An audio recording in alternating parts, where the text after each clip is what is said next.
चलिए आज हम डिस्कस करेंगे 2010 का एसएससी का पेपर। ठीक है, तो स्टार्ट करते हैं। तो जो हमारा पहला क्वेश्चन है वो ये है कि which of the following Indonesian region was a victim of massive earthquake in 2004। ये एक्चुअली उस समय का करंट अफेयर्स का क्वेश्चन है जो कि तुम्हारे मतलब का नहीं है, फिर भी इसमें जो आंसर होगा वो होगा सुमात्रा।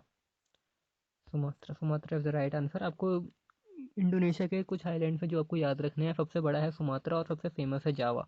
ये आपको याद रखने हैं, इंडोनेशिया के दो आइलैंड। ठीक है, और next question, the first non stop air conditioner Duronto train was flagged off between. तो पहली जो डूरेंटो ट्रेन थी वो कहाँ से कहाँ तक गई थी? वो न्यू दिल्ली में गई थी, चेन्नई से न्यू दिल्ली नहीं गई थी, वो गई थी सील्डा से न्यू दिल्ली तक। तो नेक्स्ट क्वेश्चन है, which among the following agencies release a report of economic after 2009। Economic outlook कौन सी एजेंसी रिलीज करती है? तो वो रिलीज करती है पीएम की इकोनॉमिक एडवाइजरी काउंसिल। पीएम की इकोनॉमिक एडवाइजरी काउंसिल में 40 आईएएस बैठते हैं जो कि ये रिपोर्ट रिलीज करते हैं। तो next question, India and US have decided to finalize agreement related to which of the following. India और यूएस ने डिसाइड किया है, ये उस समय का करंट अफेयर्स का क्वेश्चन है। तो ट्रेड एंड इन्वेस्टमेंट किया है, इंटेलेक्चुअल प्रॉपर्टी किया है, ट्रेडिशनल नॉलेज किया है। तो इसका आंसर होगा all of the above. Which of the following state does not form a part of Narmada river basin. Narmada river basin का कौन सा स्टेट है जो पार्ट नहीं बनाता? तो गुजरात बनाता है, मध्य प्रदेश भी बनाता है, महाराष्ट्र में तो है ही, तो Rajasthan is the correct answer. Next question देखेंगे, which of the following countries have recently became the third largest market for Twitter. तो ये भी करंट अफेयर्स का क्वेश्चन है। उस समय ब्राज़ील था लार्जेस्ट मार्केट ट्विटर का। The exchange of commodities between two countries. तो जो एक्सचेंज होता है कमोडिटीज़ का बिटवीन टू कंट्रीज, उसको हम क्या बोलते हैं?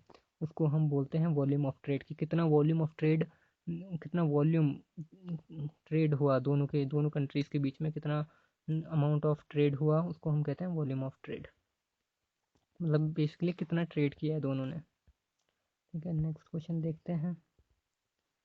चलिए, इसमें कह रहा है कि सॉइल इरोजन ऑन हिली slopes can be checked by. Soil erosion जो होता है हिली एरियाज में, वो कैसे चेक किया जा सकता है? वो किया जा सकता है ट्रेस कल्टीवेशन करके। ट्रेस कल्टीवेशन में क्या होता है, ऐसे ट्रेस कर दिए जाते हैं बहुत सारे, और फिर कितना अमाउंट सॉइल का इरोव हुआ उसको कैलकुलेट करके कितने एरिया से कितना सॉइल इरोव हुआ, उससे हम पता कर लगा लेते हैं कि सॉइल इरोजन की कितनी क्वांटिटी, मतलब कितनी क्वांटिटी में सॉइल इरोड हुई।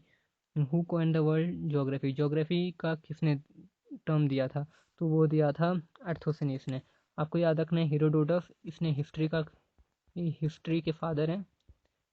Herodotus is the father of history, और अर्थोसेनिस ने वर्ड दिया था geography. Which of the following is called, एक मिनट इसको छोटा कर देता हूँ। विच of the following is called the ecological hotspot of India. India का इकोलॉजिकल हॉटस्पॉट किसे कहा जाता है? तो इंडिया का इकोलॉजिकल हॉटस्पॉट कहा जाता है वेस्टर्न घाट्स को। वेस्टर्न घाट्स को इंडिया का इकोलॉजिकल हॉटस्पॉट क्यों कहा जाता है? वेस्टर्न घाट को इसलिए कहा जाता है क्योंकि एक देखो, बहुत सारे रीज़न है। पहला रीज़न तो यही है कि वो वेस्टर्न घाट जो है वो पहाड़ी में है। तो जो पहाड़ी में होने की वजह से इस तरफ है वेस्टर्न घाट, देखिए ये रहा वेस्टर्न घाट पूरा। तो यहाँ पे हिल्स हैं, तो जिसकी वजह से यहाँ पे मानसून सबसे पहले पहुँचता है।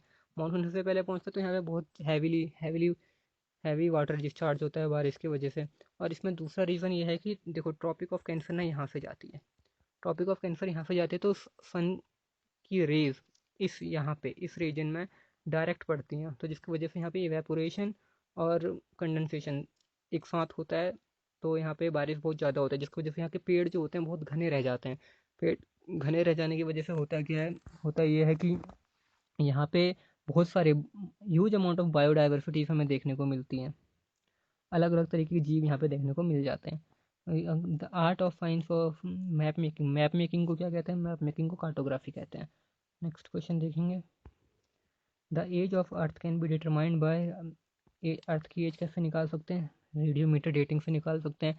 रेडियोमीटर डेटिंग ही थी जिससे हमने हड़प्पा और वो सिंधु घाटी, मतलब जो इंडस वैली सिविलाइजेशन में जो भी मिले उसके हमने रेडियो डेटिंग करी थी, और उसके वजह से हमें से पता चला कि वो इतने साल पुराने हैं। इसमें यूरेनियम का यूज़ किया जाता है, यूरेनियम 235। और जब यूरेनियम 235 को एनरिच कर देते तो उसमें वेपन बन जाते हैं। The monk who influenced Ashoka to embrace Buddhism was, तो वो कौन थे? वो उपगुप्त थे। Upagupta, option B is the correct answer. Next question, the declaration that democracy is the government of people. तो ये किसकी डिक्लेरेशन है? ये तो बहुत फेमस डिक्लेरेशन है, अब्राहम लिंकन की। Option C is the correct answer.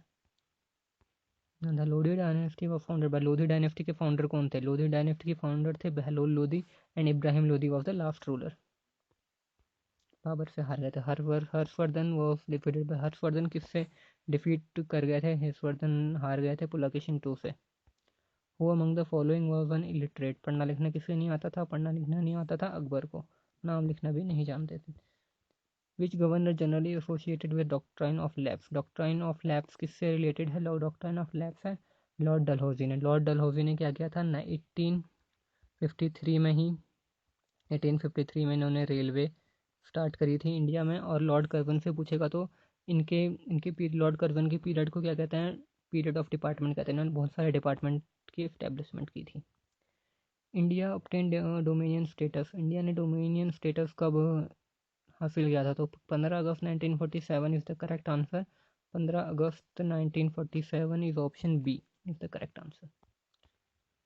Despotism is possible in a, हाँ, तो डेस्पोटिज्म कब फेमस है, कब पॉसिबल है?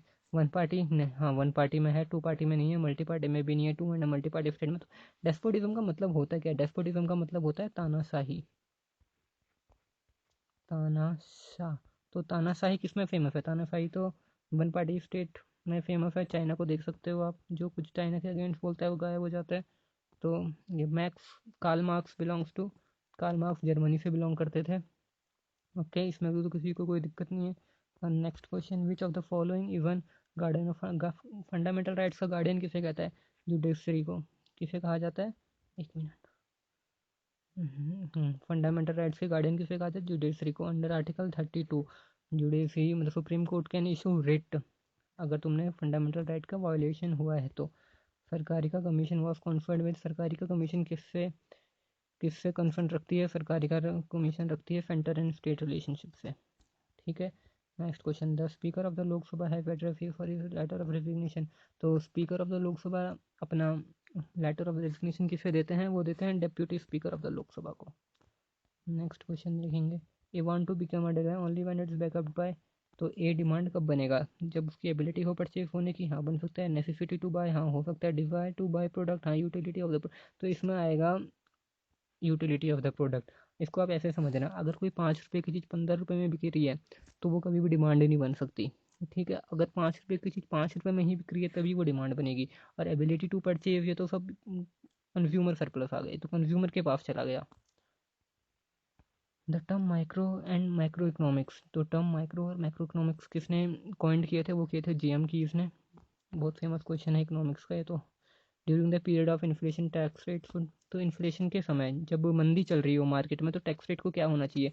टैक्स रेट इसको बढ़ा देना चाहिए। अब इसको ध्यान से समझना, अगर इन्फ्लेशन है मतलब मार्केट में पैसा नहीं है, मार्केट में पैसा नहीं है तो मार्केट में डिमांड भी नहीं है। तो इन्फ्लेशन में सरकार क्या करे? सरकार का क्या करना रहता है? सरकार कहती है कि टैक्स बढ़ा दो। टैक्स बढ़ा देती है सरकार, तो जिसकी वजह से सरकार के पास ज़्यादा पैसा आने लग जाता है। सरकार के पास ज़्यादा पैसा आ गया तो मार्केट में ज़्यादा पैसा चला जाता है, क्योंकि सरकार अपना पैसा मार्केट में छोड़ देती है, जिसकी वजह से डिमांड बढ़ जाती है। डिमांड बढ़ जाती है तो सप्लाई बढ़ जाती है, तो जो इन्फ्लेशन आ गया था वो वापस चले जाता है। तो इन्फ्लेशन के समय टैक्स रेट को बढ़ा देना ही सही रहता है। Which is the biggest tax paying sector in India, India का सबसे बड़ा टैक्स पेइंग सेक्टर कौन सा है? Industrial sector. तभी इंडस्ट्रियल सेक्टर में इतना फोकस भी किया जा रहा है, मेक इन इंडिया वगैरह वगैरह, स्किल इंडिया, ये सब। Economic what is ought to be, economics जो है what if oughts to be, ये किसकी स्टेटमेंट है? ये है नॉर्मेटिव इकोनॉमिक्स की। Next question, the excess of a price is person is pay rather than the forego of consumption, the commodity is called, तो ऐसे कमोडिटीज़ को क्या कहते हैं?